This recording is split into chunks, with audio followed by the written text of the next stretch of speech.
이거는 페트병에 넣고, 이거는 유리에 넣고. 그게 지금 뭐예요? 저 지금 자원 재활용을 위해 올바른 분리배출을 실천하고 있어요. 자원 재활용이 뭔데요? 헤헤이, 참고 아직 못 들으셨구나. 그럼 오늘 부기가 자원 재활용이 뭔지, 부산의 쓰레기는 어떻게 재활용이 되는지 A부터 Z까지 알려드리겠습니다. 부산 시민 여러분, 우리가 버리는 쓰레기들이 어디로 가서 어떻게 처리되는지 궁금한 적 있으시죠? 부산의 쓰레기는 어디로 가는가? 먼저 폐기물은 크게 일반 쓰레기, 재활용품, 음식물 쓰레기 세 가지로 나눌 수 있어요.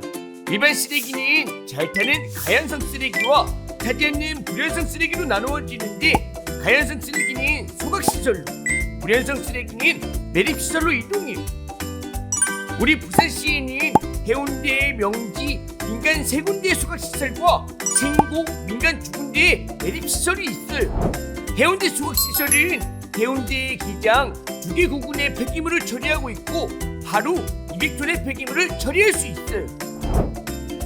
명지 소각시설은 동구, 영도구, 중구, 서구 등 7개 구의 폐기물을 처리하고 있고 하루 340톤의 폐기물을 처리할 수 있어요. 해운대와 명지는 연속 연소식 스토커형 소각 형식을 사용하고 있어요. 연속 연소식 스토커형 소각 형식은 쓰레기를 격자형판의 판 위에 놓고 도열로 태우는 방식으로 다량의 쓰레기를 완전 연소할 수 있는 방식이에요.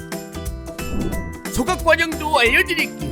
폐기물 수거 차량에 의해 수거된 폐기물은 폐기물 저장조에 저장돼 선별 과정을 거치고 저장조에서 소각로에 투입돼요. 폐기물은 850도 이상의 고온에서 완전 소각 처리돼요. 고온 소각이기 때문에 다이옥신 배출이 없어요. 또 배기가스 중에 유해산성가스 등은 연소 가스 처리 설비에서 처리하기 때문에 안전해요.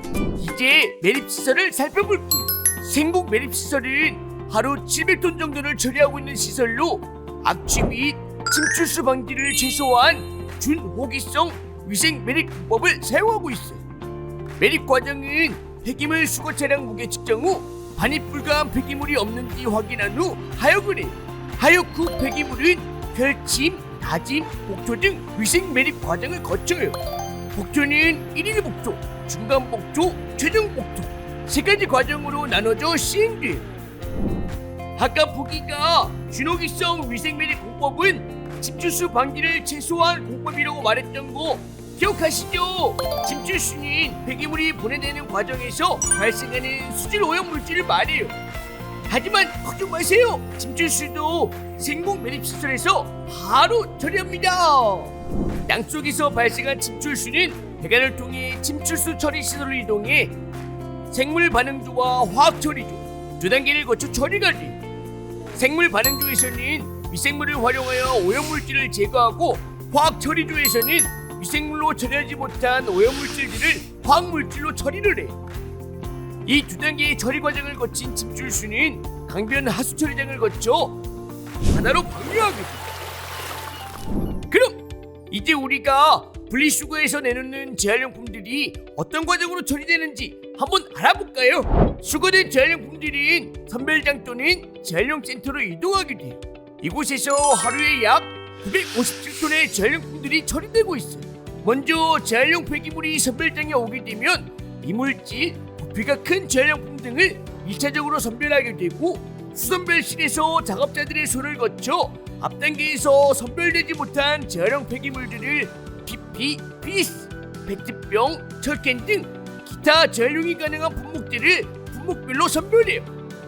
이렇게 분류된 재활용품들은 압축 과정을 거친 후 야적 공간에 보관되었다가 생곡 재활용센터로 이동해요.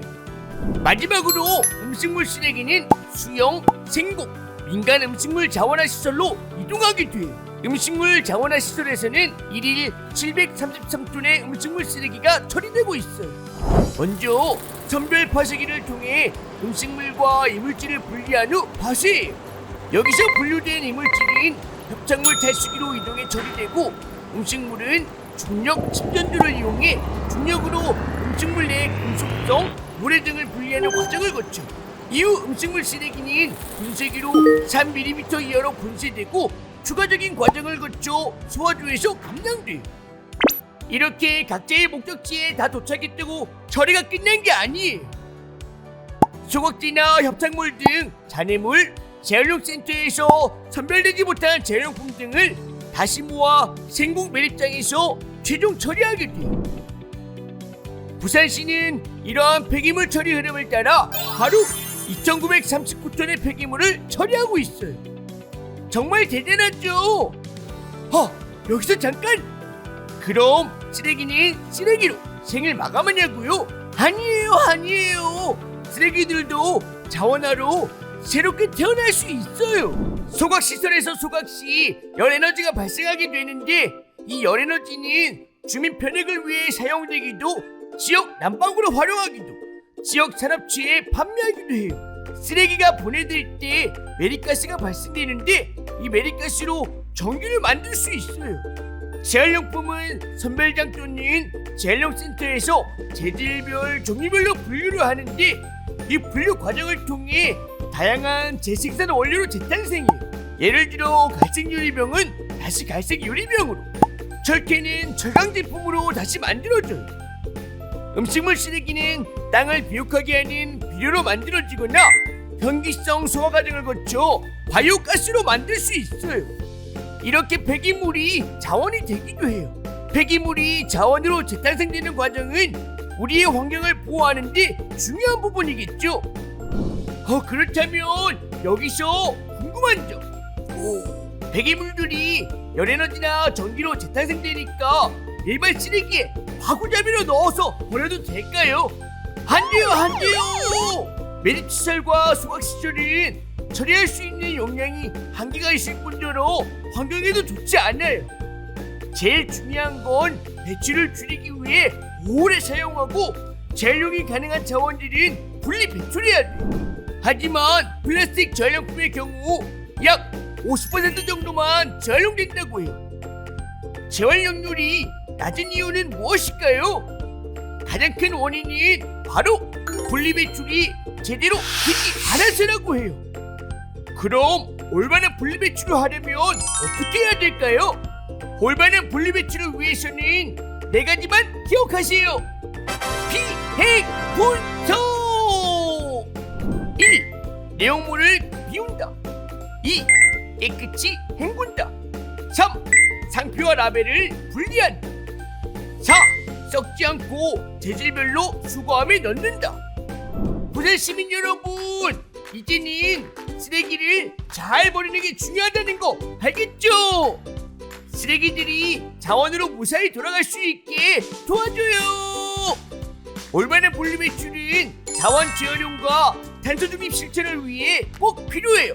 자원 재활용, 오늘부터 북이랑 같이 실천해봐요. 그럼 마지막으로 북이 이행시로 끝낼게요. 부산 시민 여러분, 기억해요. 자원 재활용. 안녕.